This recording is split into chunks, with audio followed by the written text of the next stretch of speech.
Hmm. Oh, oh.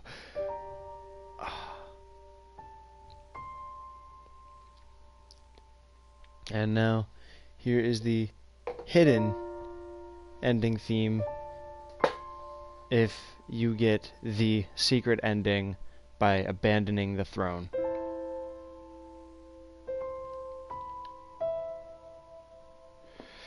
So, Dark Souls 2 Scholar of the First Sin Edition.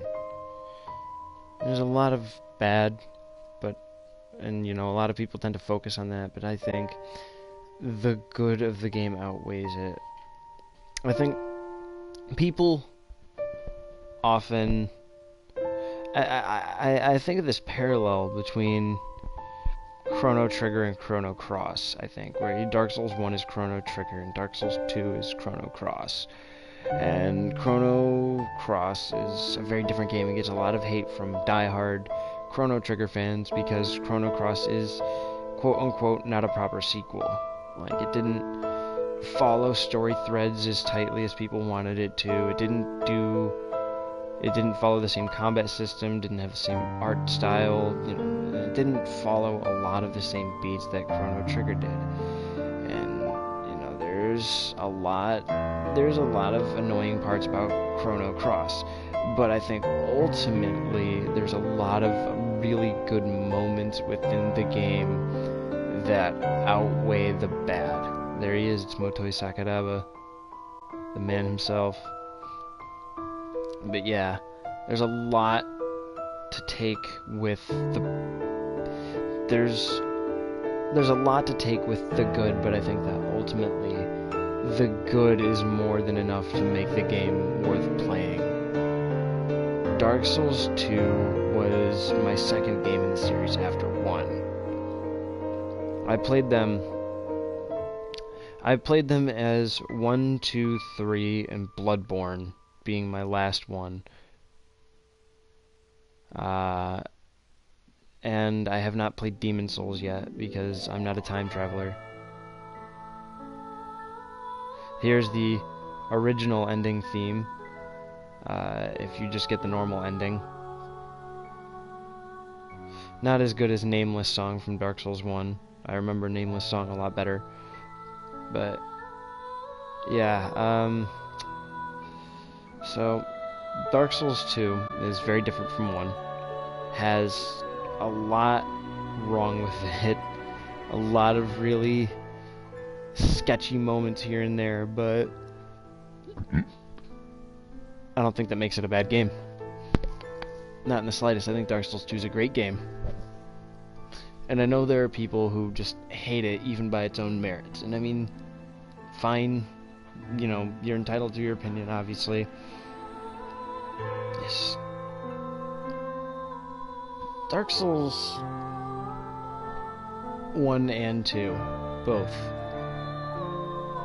distinctly reminded me of a bygone era of gaming that I could never really move on from, that old PS2 action-adventure era of gaming. Because Dark Souls 1 and 2, I mean, Kingsfield and Armored Core are both also, old series, so is from that era, so it would make sense that Dark Souls 1 and 2 would feel so much like they were from that era. So Dark Souls 2 did not have Hidetaka Miyazaki as the director, which I don't particularly mind. And that's not me bashing Miyazaki, that's me saying that some fresh perspective can be nice. And I think that, yeah, the game probably could have shown a little bit better with Hidetaka, but I think for what the B team was trying to accomplish, they did a really, really good job. And I think that, in particular, the combat in this game, so I'm gonna air out my gripe real quick. And one of my biggest gripe with the game's combat: there's no tracking. There's no hit tracking, so you don't aim up, down, left, right based on who you're targeting, which means that if your weapon doesn't naturally hit the ground at some point, you're never going to hit a crystal lizard.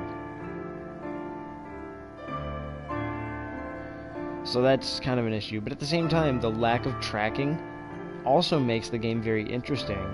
Because this, as a game with a PvP focus, this game had the best PvP, I would say. Just because it was tight, it was focused. The combat is the combat's stiff but responsive, kind of like a fighting game, like how you'd imagine a fighting game should be. So that's kind of where I'm at with it.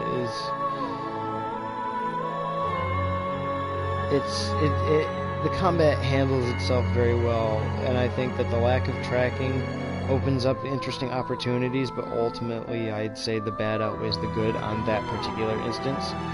But on almost every other instance of the combat, I really enjoy it. I really, like, people say, it's too slow, and I think, it's slow, but I think that, like, it's one of those kinds of things where a fight is like a dance. And there are going to be a lot of moments where you're pacing yourself, checking your footing, and, like, in a fight in Dark Souls 2, it's a lot of measuring out the way things might happen, because it can all be over in an instance, because the first impact is, like, the most important. So I think that's really interesting, because Dark Souls 2 is one of those games where it's all about impact. It's not, you don't have to be fast, you don't have to be flailing around. What you need is to be very quick and decisive in your thinking.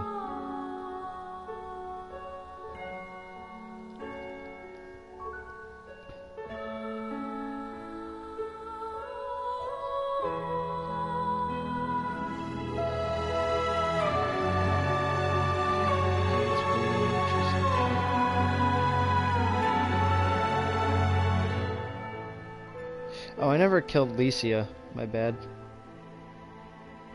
Whatever. Sarah Beck Mather. Looking at the actors right now. Anyways, yeah, it's...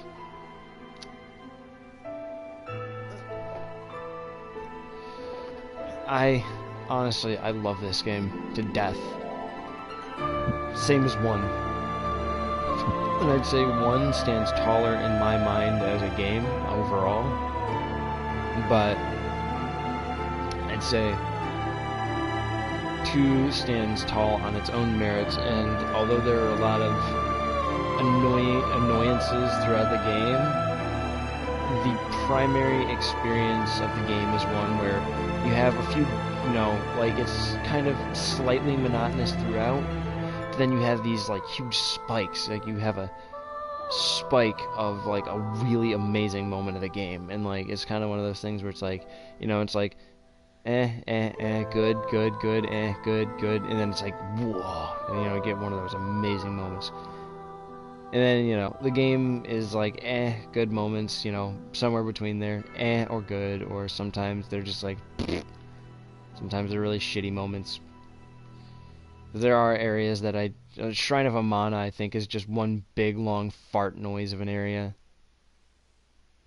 But yeah, great game. Really glad I got to do it on stream, even if nobody showed up tonight.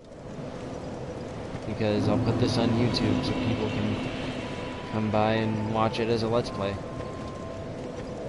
Because it really doesn't matter either way. As long as, I'm doing this because I enjoy it. I don't know, I feel like opening up right now. I play this game. I play any game on stream because I enjoy it.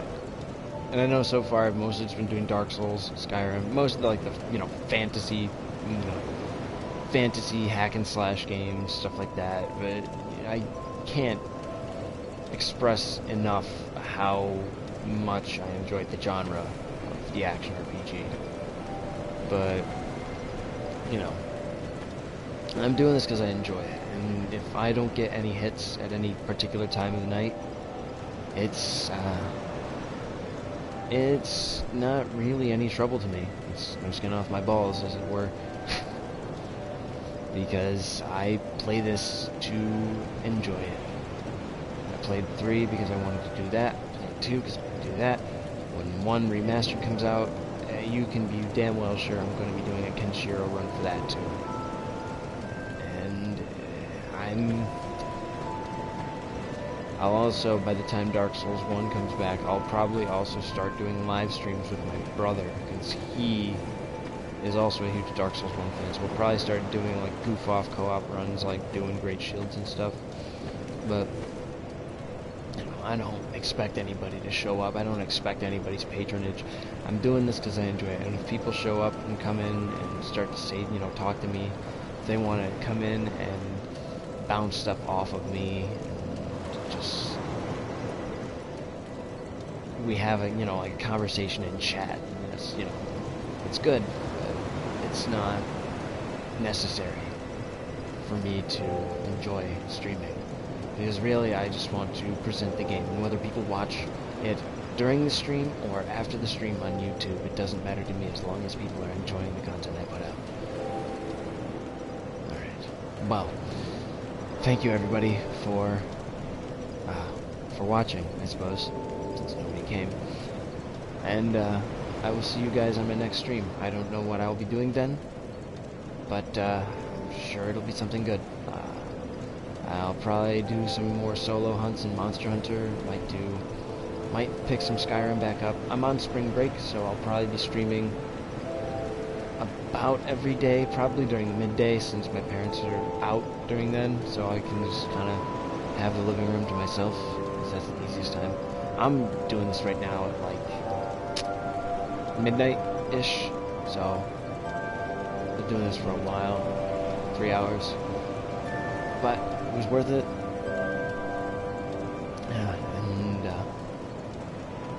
It'll be easier to get this done during the midday, though. Nobody will show up during the midday, but, I mean, again, it hardly matters to me as long as I'm putting good content out.